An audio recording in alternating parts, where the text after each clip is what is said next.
L'étrange cas du Dr Jekyll et Mr Hyde, le roman de Stevenson adapté au théâtre et dans la langue des signes américaine. C'est la compagnie du théâtre New York Deaf Theatre, traduction littérale, le théâtre sourd de New York. Le théâtre est à Brooklyn et la compagnie existe depuis 1979. Cela ressemble à n'importe quelle production théâtrale, sauf que sur scène, on parle le langage des signes. Sinon, on est resté fidèle à la tradition théâtrale. Pour chaque rôle, 2 acteurs. Un acteur parle, l'autre signe, et la parole doit coïncider avec la langue des signes. Un processus long et difficile à mettre en place.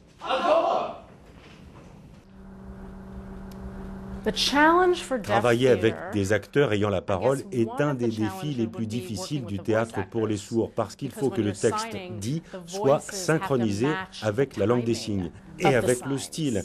Et cela nécessite des répétitions supplémentaires. Ce n'est pas facile. Robert de Maillot est un des acteurs de la pièce. Sa carrière a commencé il y a 30 ans et selon lui, plus le temps passe, plus la situation devient difficile pour les acteurs malentendants.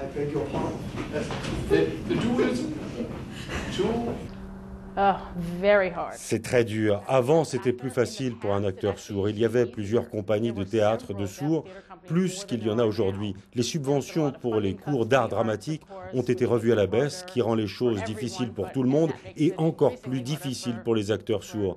Et donc, c'est difficile de trouver du travail. J'ai de la chance de pouvoir faire ça.